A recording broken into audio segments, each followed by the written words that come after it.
EG7137, electrónica de potencia 3, 5.2.2, sistemas de generación fotovoltaica, modelo de la celda solar. El modelo ideal de la celda. Los fabricantes presentan las características eléctricas de los módulos fotovoltaicos para un conjunto de condiciones de operación estandarizado a nivel mundial y conocido como condiciones estándar de prueba, STC, Standard Test Conditions. Como primer paso para definir el modelo de la celda solar, la generación de la corriente fotoinducida, IPH, se puede modelar mediante una fuente de corriente constante que depende del material semiconductor y es linealmente dependiente del área de la celda, del nivel de irradiación recibido y de la temperatura, de acuerdo con la ecuación 1, donde pH-STC es el valor de la corriente fotoinducida medida por el fabricante en condiciones STC. GSTC es la irradiación recibida en condiciones STC, 1000 vatios por metro cuadrado, y TSTC es la temperatura de referencia STC, 25 grados centígrados.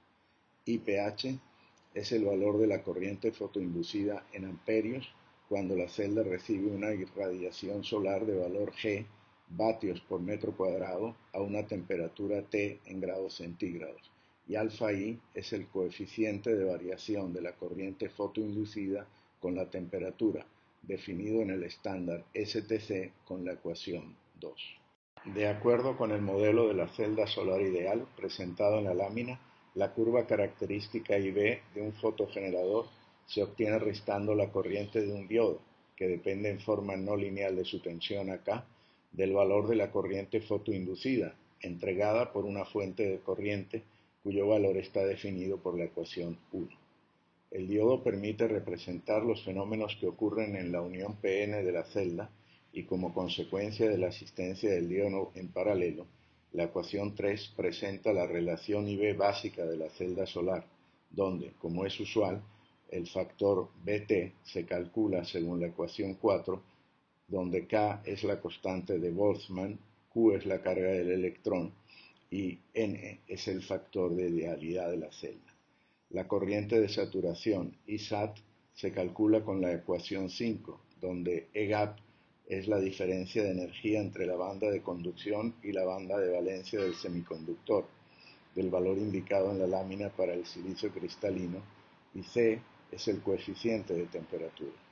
Este modelo no toma en cuenta las pérdidas en los conectores, ni los efectos de difusión y recombinación de los portadores en el semiconductor. El modelo de la celda solar incluyendo las pérdidas en el cristal. Las pérdidas se introducen en el modelo mediante una resistencia en serie, RS, y una en paralelo, RP, con lo que el modelo se amplía al presentado en la figura. La resistencia en serie, RS, afecta principalmente a las pendientes de la curva IV a niveles de voltaje cercanos al valor de la tensión de circuito abierto, VOC. El valor depende de la calidad de la celda. Al empeorar la calidad, se reduce la pendiente de la curva, debido a la fuerte caída en serie. Esto permite ofrecer la definición aproximada para el valor de RS presentada en la ecuación 6. Por su parte, RP afecta la pendiente de la curva IV para valores cercanos a la corriente de cortocircuito, ISC. A medida que se reduce RP, más corriente circula por esta resistencia, restándose de la corriente disponible a la salida. Efecto demostrado por una pendiente menor de la curva a valores bajos del voltaje, de forma que se puede aproximar con la ecuación 7. El valor de estas dos resistencias afecta inmediatamente a la productividad de energía de la celda, ya que modifican el factor de llenado FF, Fill Factor, definido como el cociente entre la máxima potencia efectivamente extraíble y la máxima potencia ideal, como se define en la ecuación 8. La lámina presenta la ecuación 9, que incluye el efecto de las pérdidas óhmicas en la relación IV de la celda solar. Tanto esta ecuación como la original son no lineales, pero esta, además, es una ecuación implícita, ya que ni el voltaje ni la corriente se pueden expresar en forma explícita en función de la otra variable, lo que presenta problemas en los análisis tanto teóricos como numéricos. Modelo de los dos diodos para incluir las pérdidas por recombinación en la zona de carga espacial. De acuerdo con la teoría de Shockley, el circuito equivalente con un diodo describe las características de difusión y recombinación fuera de la zona de carga espacial y, si se desea incluir también la recombinación en la zona de carga espacial, es preciso introducir un segundo diodo como presenta la lámina. Por supuesto, la ecuación 10, que define la nueva relación IB en el modelo de los dos diodos, es significativamente más complicada que la ecuación 9. La segunda corriente de saturación, ISAT2, se calcula con la ecuación 11. En general, el nivel de complicación que representa el uso de esta ampliación del modelo no se justifica con la mejora que producen las predicciones, y lo normal es trabajar con el modelo de un solo diodo, que además se puede extender para cubrir desde una celda aislada, un panel, a un arreglo de paneles o a toda la instalación fotovoltaica. Modificaciones al modelo de un solo diodo para ampliarlo a arreglos serie y paralelo de celdas o paneles solares. En primera aproximación, se asume que todas las celdas en el arreglo son iguales, que trabajan en las mismas condiciones ambientales. En estas condiciones, si el arreglo contiene NS celdas conectadas en serie, todos los voltajes se multiplican por NS, y si hay NP arreglos en paralelo, todas las corrientes se multiplican por NP. Adicionalmente, la resistencia en serie RS se multiplica por NS y las resistencias en paralelo RP se divide entre NP. Las ecuaciones 12 y 13 indican los ajustes que se deben hacer para pasar respectivamente del valor de la corriente fotoinducida y la corriente de saturación de una celda a los valores correspondientes en el arreglo. La ecuación 14 permite hacer el cambio de la tensión BT de una celda a la tensión BT del arreglo, y las ecuaciones 15 y 16 permiten ajustar los valores de las resistencias serie y paralelo de una celda a los valores correspondientes en el arreglo. Definición de los parámetros del modelo. Establecido el modelo a emplear, el siguiente problema es encontrar los valores de los parámetros del modelo. Las referencias ofrecen dos posibilidades. Primero, comparar los resultados de corridas del modelo con un conjunto de valores medidos experimentalmente, ajustando el modelo hasta que las diferencias sean aceptables, usando, por ejemplo, el método de los mínimos cuadrados. Segundo, trabajar con la información presentada en la hoja de datos de los paneles. Evidentemente, el primer método requiere tener acceso a los paneles, a equipo experimental y a personal para realizar las pruebas, si las condiciones climáticas lo permiten. En el segundo método, el problema es que el fabricante proporciona solo los siguientes datos tomados en condiciones STC. Primero, la tensión de circuito abierto, VOC-STC. Segundo, el coeficiente de variación del voltaje de circuito abierto con la temperatura, alfa B. Tercero, la corriente de cortocircuito, ISC-STC. Cuarto, el coeficiente de variación de la corriente de cortocircuito con la temperatura, alfa I. Quinto, los valores de corriente y voltaje en el punto de operación de máxima potencia, I MPP-STC y B MPP-STC. La información proporcionada debe servir para definir los valores IPH, ISAT, ETA, RS y RP necesarios para poder resolver la ecuación de la corriente de la celda solar según el modelo del diodo único. Método simplificado de extracción asumiendo que RP tiende a infinito. Sí, en base al valor aproximado calculado con la ecuación 6, o por algún otro motivo, se asume que la resistencia en paralelo es suficientemente grande como para ser despreciada. La primera ecuación cuyos parámetros se deben identificar es la ecuación 17. El primer paso es dividir los valores de voltaje dados en la hoja de datos entre el número NS de celdas en el panel. A continuación, se asume que la celda solar es razonablemente buena, esto es, que la corriente fotoinducida es mucho más grande que la corriente del diodo, y, en primera aproximación, se cumple, por lo tanto, que la corriente fotoinducida medida en las condiciones STC es igual al valor dado en la hoja de datos para la corriente de cortocircuito medida en condiciones STC. Hecho esto, se aplica la ecuación de la corriente, ecuación 17, en condiciones de circuito abierto, esto es, con I igual a 0, para generar la ecuación 18, de donde se puede establecer en forma aproximada la relación definida en la ecuación 19. Algo de manipulación indirecta. El coeficiente de variación del voltaje, alfa B, dado por el fabricante, se puede calcular como indica la ecuación 20, y tomando en cuenta la definición de Bt dada por la ecuación 4, se puede generar la ecuación 21, y dada la definición de Isat dada por la ecuación 5, el segundo término del corchete de la ecuación 21 se puede reemplazar como indica la ecuación 22. Algo de manipulación indirecta.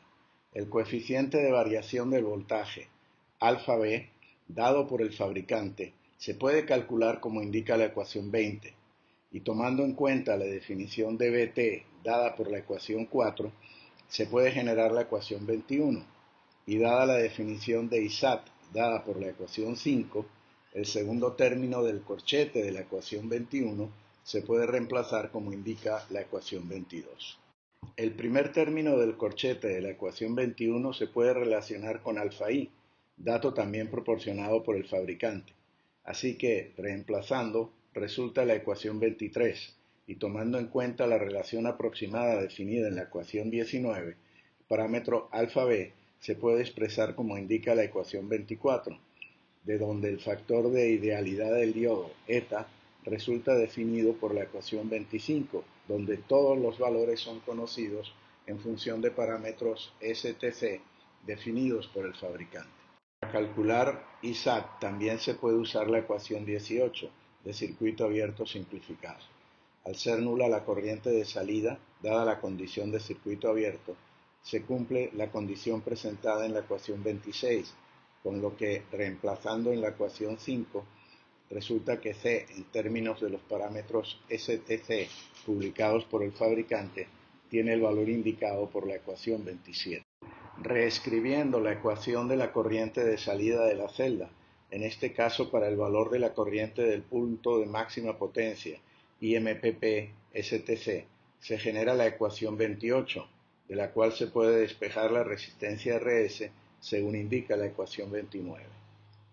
Llegado a este punto, aparentemente se podría calcular RP aplicando la ecuación básica del modelo al punto de máxima potencia, con BMPP STC y IMPP STC y las dos resistencias del modelo, RS ya conocida y RP, generando la ecuación 30, de la cual se puede despejar RP según indica la ecuación 31, recordando la definición de BT dada en la ecuación 14. En apariencia, esta ecuación permite calcular el valor de RP, ya que todos los parámetros de la misma son datos del fabricante o han sido calculados en base a los datos del fabricante. El problema es que todos los cálculos que han permitido extraer los otros parámetros del modelo se han hecho sobre la hipótesis de que RP es tan grande que pudo ser despreciada. Luego, usar estos parámetros para calcular un valor no infinito de RP parece ser una inconsistencia, por lo menos matemática. La solución que ofrecen algunos trabajos es volver a considerar RS como incógnita, junto con RP, y generar una ecuación adicional para resolver un sistema de dos ecuaciones con RS y RP como incógnitas. Esta parte del procedimiento se basa en las relaciones indicadas en 32, que son válidas en el punto de máxima potencia cuando se trabaja en condiciones STC. En estas condiciones, usando otra vez la ecuación 9, se puede demostrar la igualdad indicada en la ecuación 34. Y reemplazando, el sistema de dos ecuaciones no lineales resulta el definido por las ecuaciones 24 y 35.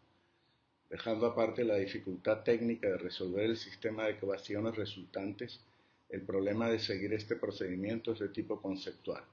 El artificio matemático propuesto no resuelve la objeción hecha a la ecuación 31. Aún sigue existiendo la inconsistencia de que tanto eta como IPH son valores calculados bajo la hipótesis de que RP era lo suficientemente grande como para ser despreciada. Por lo tanto, parece razonable proceder por etapas en la extracción de los parámetros del modelo a partir de la hoja de datos, validando los resultados parciales. Como primera iteración, parece razonable trabajar con el modelo simplificado sin RP. Esto proporciona resultados que posiblemente no sean exactos, pero sí deben resultar aproximados. Si existe la posibilidad, el nivel de error se puede establecer comparando los valores calculados para los parámetros del modelo con los datos medidos experimentalmente. Para la segunda iteración se debe calcular el valor de RP a partir de la ecuación 31 y compararlo con el aproximado calculado según la ecuación 7. Si el resultado no es evidentemente absurdo, por ejemplo un valor negativo muy pequeño, se puede volver a correr la simulación corrida sin RP en la primera iteración, pero ahora incluyendo ambas resistencias, comparar los resultados para tener una idea de qué tan sensible es la simulación a la presencia o ausencia de RP. Evidentemente, si no hay mayor diferencia entre los resultados de ambas corridas, se puede asumir con bastante seguridad que la hipótesis de que el efecto de RP era despreciable resulta comprobada y seguir trabajando solo con RS. Si la diferencia es grande, lo razonable es emplear solo el modelo de las dos resistencias. Y, en todo caso, hay que tomar en cuenta un punto importante. Lograr el modelo exacto aparentemente produce un resultado exacto de la potencia que se debe extraer, pero la pregunta que el diseñador debe hacerse como ingeniero es seguro que el sistema operará siempre en las condiciones de insolación, limpieza superficial de las celdas, temperatura, etcétera, asumidas en esta simulación?